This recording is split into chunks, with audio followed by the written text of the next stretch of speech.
Hello and welcome प्यारे बच्चों, कैसे हो सारे। मैं असीम भारद्वाज स्वागत करता हूं आप सभी का संसारम पे।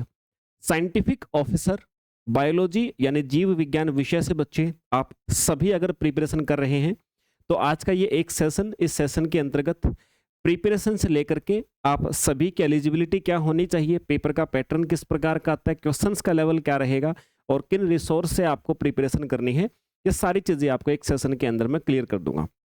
देखो भाई, पहला स्टेज हमारा आता है कि सर एक बार प्रिपरेशन स्ट्रेटजी बताने से पहले मैं आपको क्लियर कर दूं कि आप एलिजिबल हो या नहीं।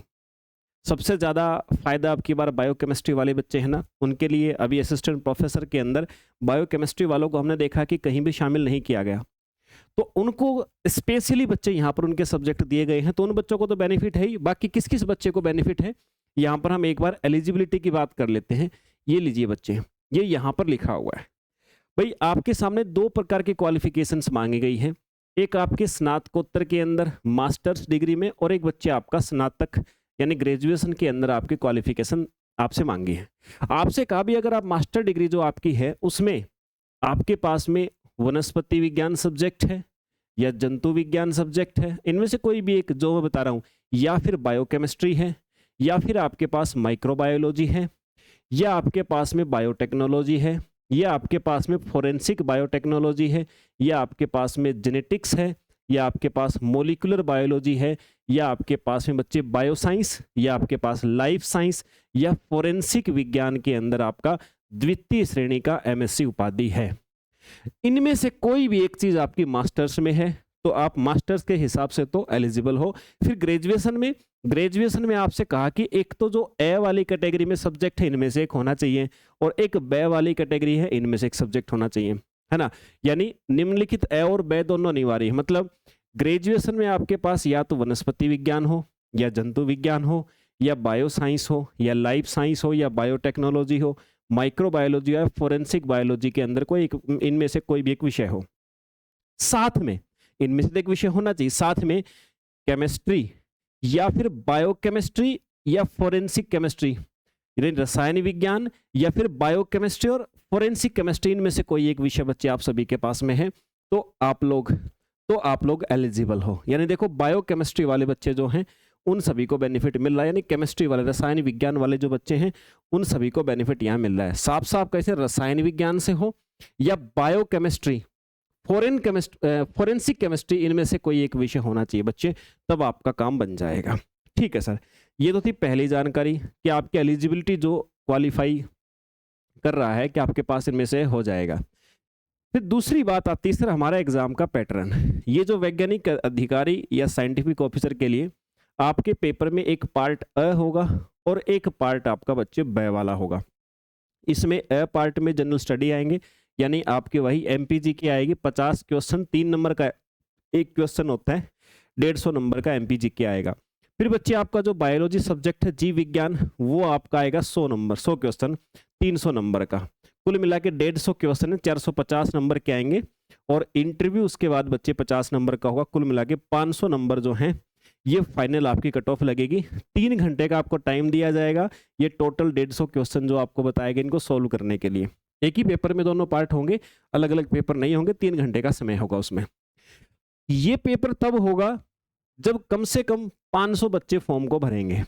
एक बात ध्यान रखना, ऐसे फॉर्म्स एक तो महंगे हैं ये भरने, इनकी फीस ज्यादा होती है, ये 1500 में नहीं भरे जाते, नॉर्मल इनकी फीस 3000 के आसपास तक होती है, अच्छी खासी फीस होती है। दूसरी बात ये है कि बच्चे कम भरते हैं, एलिजिबिलिटी क्राइटेरिया जैसा है वो क्राइटेरिया भी इसके अंदर ऐसा सब्जेक्ट की जो कॉम्बिनेशन मांग रखा है, तो हो सकता है सभी बच्चों के पास ऐसा ना हो, क्योंकि यहाँ रसायन शास्त्र या बायोकेमिस्ट्री ये ग्रेजुएशन के अंदर आप सभी से मांग रखा है। अब बहुत सारे बच्चे ऐसे होते हैं जिनके पास में मास्टर डिग्री के अंदर, जिनके पास मास्टर्स के अंदर, जिनके पास में ये जंतु विज्ञान या आपका पादप विज्ञान होती है, तो उनके पास जो ग्रेजुएशन है वहाँ पे ये सब्जेक्ट नहीं होते हैं, तो दिक्कत फंस जाती है। अब जिसके पास भी है पहले तो वो बच्चे, दूसरा बच्चे कम फॉर्म भरते हैं क्योंकि प्रिपरेशन करनी पड़ती है, सब्जेक्ट बिल्कुल यूनिक होते हैं, एमपीजी के कॉमन है, बाकी सब्जेक्ट आपको सारे यूनिट जो दी गई है ना जीव विज्ञान की वो सेपरेट हैं, वो जो नॉर्मली होती है ना वो नॉर्मल नहीं है, नॉर्मल से अलग प्रकार के हैं बच्चे। ठीक है, ओके सर। तो अगर ये 500 बच्चे उनको मिलते हैं फॉर्म भरने वाले तो पेपर लिया जाएगा, नहीं मिले तो सीधा सीधा जो आपकी क्वालिफिकेशन है, जो आपकी बच्चे क्वालिफिकेशन है ना, उसी क्वालिफिकेशन के बेसिस पे, क्वालिफिकेशन के बेसिस पे आपको वैकेंसी के हिसाब से बुलाया जाएगा और आपका केवल और केवल इंटरव्यू होगा, सिर्फ इंटरव्यू के आधार पे आपको लिया जाएगा। ठीक है बच्चे, तो आपके पास दोनों ही अपॉर्चुनिटी अच्छी हैं। तो आपको बुलाया जाएगा आपके नंबरों के हिसाब से, डॉक्यूमेंट्स के हिसाब से, जिसके अच्छे नंबर होंगे उसको बुलाएंगे, वैकेंसी के कुछ गुना, जो भी उनकी मर्जी हो, 3 गुना 5 गुना जो भी वो चाहें बुलाएंगे वैकेंसी के हिसाब से, और उन बच्चों को इंटरव्यू के आधार पर फाइनल कट ऑफ लगा देंगे, अगर 500 बच्चे नहीं हुए उनके पास फॉर्म भरने वाले तो। ठीक है सर, इतनी सी बात आप सभी को क्लियर हो गई? ओके। इसके बाद ये ऑप्शन टाइप क्वेश्चन आएंगे। ठीक है सर, दोनों खंड जो हैं एमपीजी के और जो जीव विज्ञान, दोनों खंड में अलग अलग आपको पास होना पड़ेगा। 40-40% नंबर लेने पड़ेंगे अगर आप लोग अनरिजर्व कैटेगरी से हो। रिजर्व कैटेगरी से हो तो फिर आपको 30% दोनों में अलग अलग कम से कम लेने पड़ेंगे, उसके बाद फिर कट ऑफ डिसाइड होगी। ये बात इन्होंने आप सभी के यहाँ पे बोली है। और आपका 3 नंबर का एक क्वेश्चन है, एक क्वेश्चन सही होगा तो 3 नंबर दिए जाएंगे, एक क्वेश्चन गलत होगा तो 1 नंबर काट लिया जाएगा। ये बात फिर यहाँ पे लिखी हुई है। बाइलिंगुअल आपका पेपर होगा बच्चे, 50 नंबर का साक्षात्कार होगा, ये चीज़ यहाँ पे लिखी हुई है। उसके बाद फिर जो आपको एक बात जो फाइनली मैंने कहा आपको, ये पाठ्यक्रम आपका सिलेबस है। एमपीजीके में वही 5 यूनिट हैं जो असिस्टेंट प्रोफेसर में आती, सेम टू सेम वही 5 यूनिट आपके यहाँ पर भी हैं। तो जो बच्चे एपी का एग्जाम देंगे तो उनको भी बेनिफिट हो जाएगा, ये सेम रहेंगे आपकी, है ना। और इसके अलावा फिर जो आपका साइंटिफिक ऑफिसर के लिए जो जीव विज्ञान का सिलेबस है ना, वो जीव विज्ञान का सिलेबस ही अलग से दे रखा है। ये रहा भाई आपका 5 यूनिट हैं। एक ये फोरेंसिक जीव विज्ञान के मूल सिद्धांत, फोरेंसिक आणविक जीव विज्ञान और डीएनए तकनीक है बच्चे, फोरेंसिक सेरोलॉजी एंड इम्यूनोटेक्नोलॉजी है फिर आपके पास में, फोरेंसिक और विश्लेषणात्मक तकनीकें हैं, और एक आपका फोरेंसिक विज्ञान संगठन जैविक साक्ष्य डाटाबेस। यही सिलेबस आपका इंग्लिश मीडियम के अंदर भी इस फाइल में दिया गया है, दोनों ही आपको फॉर्म में दिया गया है। ये बच्चे आपका है कंप्लीट सिलेबस जो आपको अपना तैयार करना है सर, प्रिपेयर करना है एग्जाम के लिए। ये तो हो गई भाई तुम्हारे काम की जानकारी, जिस जानकारी का तुम्हें पहले से पता होना चाहिए था। अब सर प्रिपरेशन कैसे करें? देखो भाई, प्रिपरेशन के जब भी हम करते तो हमारे पास हमेशा 2 ही अपॉर्चुनिटी होती हैं। या तो हम लोग कोई कोचिंग सेंटर ज्वाइन करते हैं, या फिर हम लोग सेल्फ स्टडी से करते हैं।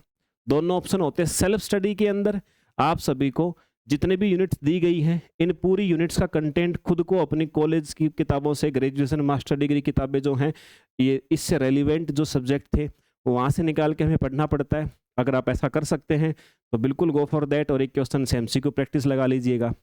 बट एक बात ध्यान रखिएगा, अगर आप ऐसा नहीं कर सकते हैं तो दूसरा ऑप्शन क्या है, फिर आपको कोचिंग सेंटर ज्वाइन करना पड़ता है। कोचिंग सेंटर तो क्या, टीचर ज्वाइन करना पड़ता है। टीचर आपको जिससे भरोसा हो, अपने आसपास में उसको तलाशें तो वहां से कर सकते हैं। अब बच्चे मैं प्रिपरेशन में आपके लिए क्या कर सकता हूं, जो बच्चे मुझे जानते हैं, जो बच्चे मुझसे पढ़ते हैं, अलग अलग बैचों के अंदर है, तो भाई ये आप सभी, मैं लगभग 1 वीक से आप सभी के मैसेज देख रहा था। मेरा कोई प्लान भी नहीं था, बहुत मुश्किल से टाइम मैंने मैनेज किया है, और ये बैच आप सभी के लिए आज से अपने एप्लीकेशन पे लॉन्च हो गया है। साइंटिफिक ऑफिसर, ये 2.0 नाम से बैच का नाम है, बायोलॉजी विषय के लिए। फीस इसकी बच्चे, ये इसकी फीस रहेगी 1999 रुपये। 1999 रुपये बच्चे, ये कंप्लीट बैच की फीस रहेगी। पेपर में अभी आपका टाइम है, आराम से आपके पास 4-5 महीने हैं। तो 5 यूनिट हैं, 5 यूनिट एमपीजीके की हैं, 10 यूनिट हैं बच्चे। लेकिन जो कंटेंट है ना वो कॉमन नहीं है। जो आपका बायोलॉजी का कंटेंट इस एग्जाम के लिए दिया गया है ना बच्चे, वो कॉमन नहीं है आपका कंटेंट, उसको आपने स्पेशली तैयार करना पड़ेगा। वो सारा का सारा आपका फोरेंसिक साइंस से रिलेटेड आपका कंटेंट दिया गया है। तो फोरेंसिक साइंस से रिलेटेड कंसेप्ट है, कंटेंट है आपका, तो तैयार भी अलग से करना पड़ेगा। खासकर जो बायोकेमिस्ट्री वाले बच्चे हैं उनके लिए तो वरदान है भाई, ये तुम्हारी ही वैकेंसी है। असिस्टेंट प्रोफेसर जो आपकी दूसरा एग्जाम होता है, वो बायोकेमिस्ट्री वाले बच्चे शामिल नहीं हो पाए, तो आप लोगों के लिए वरदान है, ये वैकेंसी आपकी है। अगर आप अच्छे से प्रिपेयर कर लेंगे तो मैं कह रहा हूँ आपको, जितना कंपटीशन असिस्टेंट प्रोफेसर के अंदर है उतना कंपटीशन उसका 1/4 हिस्से का भी कंपटीशन एग्जाम के अंदर आपको नहीं मिलेगा। अगर आपने पढ़ लिया अच्छे से, अपने आप को प्रिपेयर कर लिया, तो डेफिनेटली मेरे भाई आप ही का सिलेक्शन होगा, आपको कोई रोक नहीं पाएगा। तो संसारम एप्लीकेशन बच्चे डाउनलोड करो, वहाँ जा करके आप लोग अच्छे से प्रिपरेशन कर सकते हो, और अपनी आज से ही तैयारी शुरू कर दीजिए। चलिए बच्चे, ये जानकारी थी आप सभी के लिए। मिलते हैं दोबारा किसी सेशन में। जय हिंद भाई।